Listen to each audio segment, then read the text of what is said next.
Hi everyone, I'm Victoria Rooney and I'm here at the Northeast Film Festival and I'm joined by... My name is Maggiola.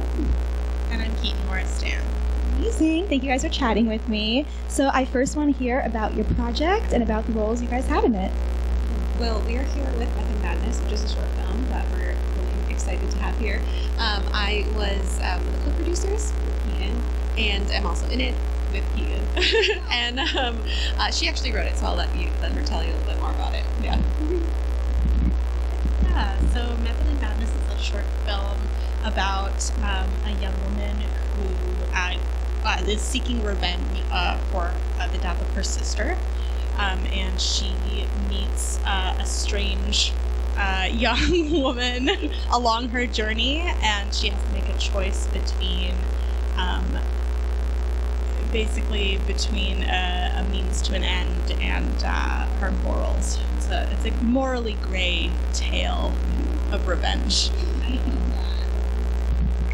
So a little bit with that. Okay, I love the tease. It's amazing. So tell me, have you guys always been a duo? Have you worked together before? Is this your first time working together? Oh, always. Since day one. Oh my gosh. So you've done other films before together. Wow. Oh my gosh. Oh, okay. So you guys are pros. Like you know each other well. You know how to do it. That's great. So then a little bit about the writing part. Tell me, like, where did you get the inspiration for this? How did this all come about? Yeah, it's kind of a backwards story. But I was shooting a commercial up in Albany, New York, and as I was unloading, it was an overnight commercial. It was for a supermarket, so they closed the supermarket down overnight, and so I was like loading my baggage into the hotel, sort of like late night. And as I was like pulling my suitcase out of the trunk, I looked up and somebody was watching me from like the hotel window, and it just sort of like that image stuck with me. And so when you're watching the film, I challenge you to find that moment. Yeah, look out for that. So that was like sort of the initial seed. But then Julia and I had been talking about wanting to do a piece on like some feminine rage and some women taking up space that's like historically masculine and sort of like the violence of the world. I don't know if to add anything. Yeah, I mean, we had been talking about, like she said, a project like that for a while, and we weren't sure what exactly what vein we wanted it to be in, so Keaton started writing the script, and it went through many iterations, as all scripts do. But I think we came up with something that kind of leaves the audience wondering, who do I agree with? Who do I think is right in this situation? And whatever they come to, whatever conclusion they come to, is we're glad people are talking about it. So yeah. I love there's like no clear, it's everybody kind of can have an interpretation of it. It's also so cool that you're highlighting like a female space there and really like setting that as the lead. And also just that like one little thing can spark something so great, like one little image. That's insane. I love it. Exactly. You never know. That's like when they say there's inspiration everywhere, like truly. That's so cool. That's actually a great story too. And then I just want to know, since you guys work together, what was like your favorite moments together on set? I'm sure this probably was a lot. Yeah. This has been a long journey for us as well. So we wrapped filming in February of 2024. So it's been a long journey that we've been on with the film. Writing takes a long time too and stuff like that. So I think I have rose-colored glasses when I look back on it, because there were a lot of things that were hard, like it was very cold and stuff like that. But I think probably there's a scene in the conference room where like the male lead is doing a big speech, and like he's supposed to be kind of like a smarmy influencer kind of guy. And it was yes, exactly, the type. And it was really fun to sit in the conference room. Our characters weren't really talking to each other at that part. They weren't partners in crime yet, or not crime yet.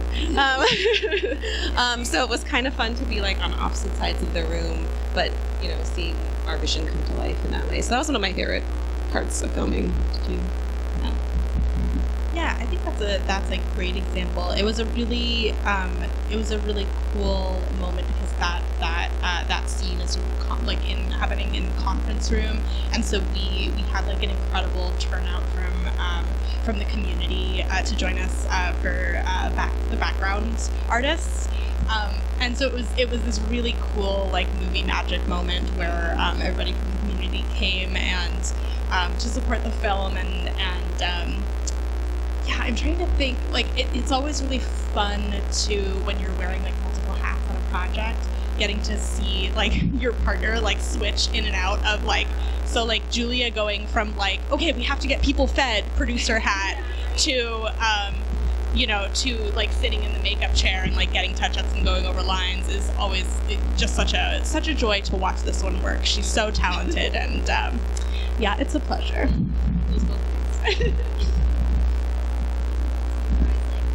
Friendship through it too, just even the way you guys were doing the interview, everything, like you can see the love is there, and I feel like that's what the audience will see too, you know, if you have something that you guys love together, you made together, it's going to be fun, it's going to be exciting, so I can't wait to see it.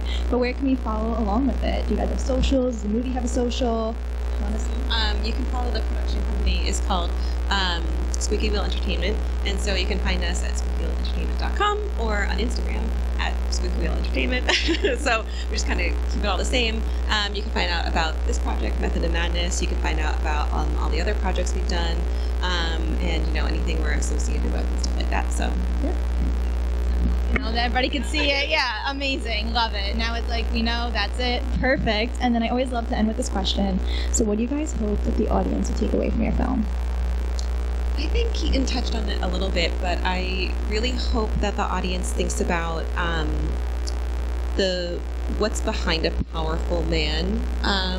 Whether that's, they always say, behind every great man is a woman. But, I think that women in leadership roles, they don't get the attention that they always deserve. And I do think that it's really easy for men, to kind of usurp those kinds of things. Especially, we touch a little bit on like the science field and accomplishments in science and stuff like that. So to just be looking for, all the different people who contribute to success and accomplishments, no matter who they are. Yeah. Yeah, and I think to add to that, there's also a younger female character who's sort of a teenager, and so I think I want the audience to sort of walk away thinking about our youth a bit, and thinking about like the influence of social media and the influence of people in power on social media and how it affects our youth. Yeah, I love that. And I feel like that impact and everything is so important, especially with people coming up, youth and everything. Like, they could relate to that character, and it seems like you guys have such well-rounded characters and different, ones to relate to. So I love that you're kind of showing all aspects. So I'm excited to see it. Thank you guys for chatting with me. Of course. Oh my gosh. I can't wait. Thank you guys so much. Thank you.